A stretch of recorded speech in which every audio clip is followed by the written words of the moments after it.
आपण पाहत आहात जत मराठी न्यूज। सरपंचांनाच जिल्हाधिकाऱ्याचा झटका, गायरान अतिक्रमण हटवा नाही तर कारवाई अटळ। स्वतःचे अतिक्रमण काढा अन्यथा पदावरही गदा, जिल्हाधिकारी सांगली यांचा इशारा।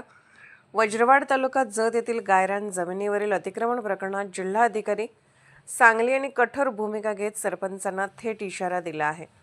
अतिक्रमण त्वरित काढून टाका अन्यथा कारवाई टाळता येणार नाही असे स्पष्ट शब्दात त्यांनी सुनावले।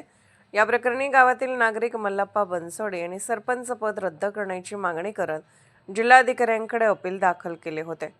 सरपंच शिवलीला पाटील यांनी पदभार स्वीकारल्यानंतर गायरान जमिनीवर घर, जनावरांचा गोठा तसेच बोरवेल करून अतिक्रमण केल्याचा आरोप करण्यात आला होता। तक्रारीनंतर ग्रामसेवक, तहसीलदार जत आणि गटविकास अधिकारी यांनी 2 वेळा पंचनामा करून अहवाल सादर केला। त्यानंतर संबंधित अधिकाऱ्यांना नोटिसा बजावण्यात आल्या। दिनांक 18 एप्रिल 2026 रोजी झालेल्या सुनावणीत दोन्ही बाजूंचे म्हणणे ऐकण्यात आले। अपीलकर्त्यांच्या वतीने ॲडव्होकेट सुनील जगधने यांनी सरपंचांनी स्वतः अतिक्रमण केल्याचे सांगत व्हिडिओ पुरावे असल्याचा दावा केला। सुनावणी दरम्यान जिल्हाधिकाऱ्यांनी सरपंचांना विचारले, गायरान अतिक्रमणाबाबत आतापर्यंत किती नोटिसा दिल्या? यावर समाधानकारक उत्तर न मिळाल्याने त्यांनी नाराजी व्यक्त केली। उच्च न्यायालय व सर्वोच्च न्यायालयाच्या आदेशाचा दाखला देत जिल्हाधिकाऱ्यांनी स्पष्ट केले की सरपंच किंवा त्यांच्या नातेवाईकांनी गायरान जमिनीवर अतिक्रमण केल्यास ते तात्काळ हटवणे बंधनकारक आहे।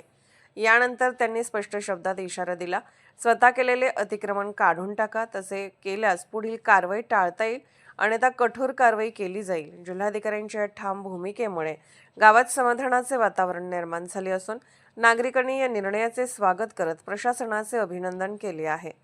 गायरान जमिनीचे संरक्षण आणि अतिक्रमणाविरोधातील ही कारवाई इतर गावासाठीही धडा ठरणार का, याकडे सर्वांचे लक्ष लागले आहे।